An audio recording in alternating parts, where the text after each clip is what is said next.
Genesis chapter 3. Now the serpent was more subtle than any animal of the field which the Lord God had made. He said to the woman, "Has God really said, 'You shall not eat of any tree of the garden'?" The woman said to the serpent, "We may eat fruit from the trees of the garden, but not the fruit of the tree which is in the middle of the garden. God has said, 'You shall not eat of it, you shall not touch it, lest you die.'" The serpent said to the woman, "You won't really die, for God knows that in the day you eat it, your eyes will be open, and you will be like God, knowing good and evil." When the woman saw that the tree was good for food, and that it was a delight to the eyes, and that the tree was to be desired to make one wise, she took some of its fruit and ate.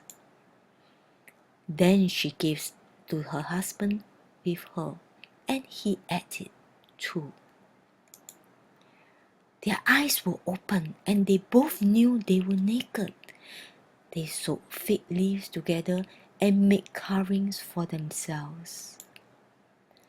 They heard the Lord God's voice walking in the garden in the cool of the day, and the man and his wife hid themselves from the presence of the Lord God amongst the trees of the garden.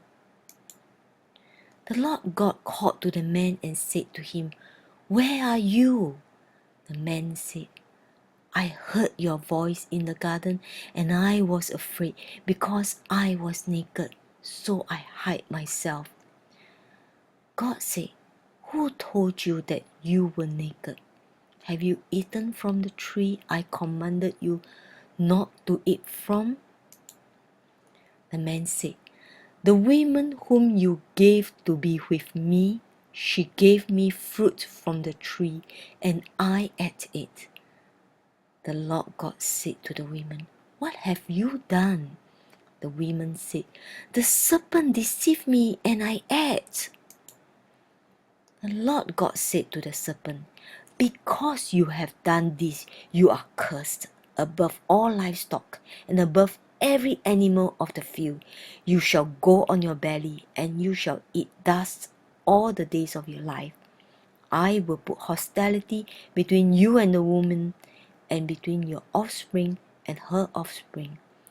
He will bruise your head, and you will bruise his heel." To the woman he said, "I will greatly multiply your pain in childbirth. You will bear children in pain. Your desire will be for your husband, and he will rule over you." To Adam he said, "Because you have listened to your wife's voice and ate from the tree about which I commanded you, saying, 'You shall not eat of it,' the ground is cursed for your sake. You will eat from it with much labor all the days of your life. It will yield thorns and thistles to you, and you will eat the herb of the field. You will eat bread by the sweat of your face until you return to the ground, for you were taken out of it. For you are dust, and you shall return to dust." The man called his wife Eve because she would be the mother of all the living. The Lord God made garments of animal skins for Adam and for his wife, and clothed them.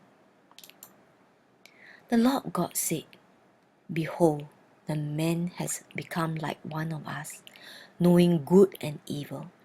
Now lest he reach out his hand and also take of the tree of life and eat and live forever." Therefore the Lord God sent him out from the Garden of Eden to till the ground from which he was taken.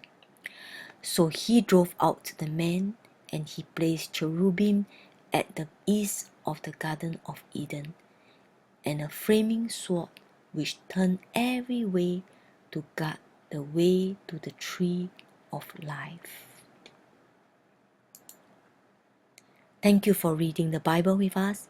If you would like to have more illustrated Bible stories, visit us at www.parentsandchildbiblereading.com. Thank you and goodbye.